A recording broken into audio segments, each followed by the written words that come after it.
அதாவது இது வந்து எப்படின்னா, என்னை எதிர்க்கிறவன் நியாயமா இருக்கணும். நேர்மையாளனா இருக்கணும். என் கூட இருந்தா எப்படி நடந்துக்கலாம். இந்த இவ்வளோ நேரம் பேசுனதெல்லாம். ம். அப்போ விஜய் வந்து "பாரு யோக்கியமா" அப்படின்னு. இந்த வழக்கு இது 3, 4 ஆண்டுகளுக்கு முன்னாடி உள்ள வழக்கு. இது விஜய் வருமான வரித்துறை பத்தி தெரிஞ்சவங்களுக்கு தெரியும். ஒரு பெரிய அமௌண்ட் இப்போ தீபாவுக்கு ரூ. 39,00,00,000 அந்த ஜெயலலிதா சொத்து ஃபைன். வழக்குல ஆமா. போட்டாங்க. அதில அவங்க பேசி ரூ. 13,00,00,000 குறைச்சாங்க. இப்ப அதுக்குள்ள ஸ்டே பண்ணி இந்த வழக்கு ஓடிட்டு இருக்குது. அந்த மாரி உங்களுக்கு போடுற வரியை நீங்க பேசி குறைச்சி பண்ணலாம். அதுக்கும் தனி ஆஃபீசர்ஸ் இருப்பாங்க. அங்க தீர்ப்பாயம் மாரி இருக்கும்.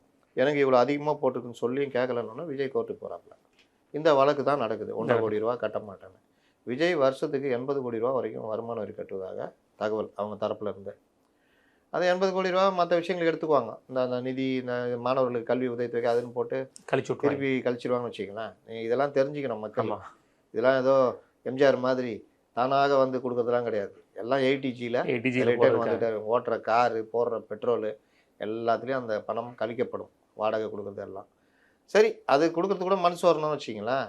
அப்போ விஜய் வந்து வருமான வரி கட்டுறாரு. முறையா கட்டிட்டு வர்றாரு. அதனால தான் அவர ஒண்ணும் இது பண்ண முடியல.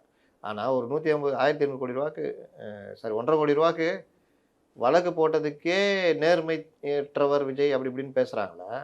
இவர்கள் எவ்வளோ அமைச்சர்கள் எல்லாம் சொத்து குவிப்பு வழக்கு அதுன்னு போய் உச்சநீதிமன்றம் வரைக்கும் போய் ஸ்டே வாங்கிட்டு வந்துட்டு இருக்கிறீங்களே. யார பத்தி அப்ப பேசுறது? உங்கள எதிர்த்துட்டா அவன் அயோக்கியன், குடிகாரன், பெண் சகவாசம் உள்ளவன்.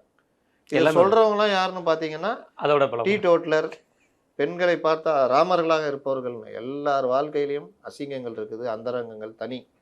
அத பேசுறது அயோக்கியத்தனம். அது வந்து விவாதப் பொருளே இல்ல. அரசியலை தான் பேசணும். தேவையற்ற ஒரு விஷயம். அப்போ நீங்க அரசியல்ல உங்களோட சைடுலாம் வந்தா அரசியல் மட்டும் பேசு, எங்கள பத்தி விவாதிக்காதன்றது. இங்க வந்தா திரிஷா கூட ஃப்ளைட்ல போனான்றது. கல்யாணத்துக்கு தானே போனாரு. ம். அப்படி அவர் போகணும்னு அவசியமா? இது உங்க எல்லார்ட்டயும் சொல்லிட்டு தான் போணுமா? எப்படி வேணா போலாமே. ஆமா, கண்டிப்பா. சரி இருந்தா என்ன தப்பு? அது அவருடைய இஷ்டம் தானே. அவருடைய தனிப்பட்ட வாழ்க்கை தானே. குடிக்கிறாருன்னா அது அவருடைய தனிப்பட்ட வாழ்க்கை. குடிக்காம இருந்தா நல்லது. அது அவரோட விஷயமும் போயிருது. இங்க கார் ரேஸே யாருக்காக நடந்துன்னு ஒரு பெரிய கேள்விக்குறி வருது இல்லைண்ணே? அது அது நம்ம யாருக்கிட்ட நம்ம அதை பத்தி விவாதிக்கல. விவாதிக்கிறோம். கார் ரேஸ் நடந்ததை பத்தி தான் விவாதிக்கிறோம். விவாதிக்கிறோம்.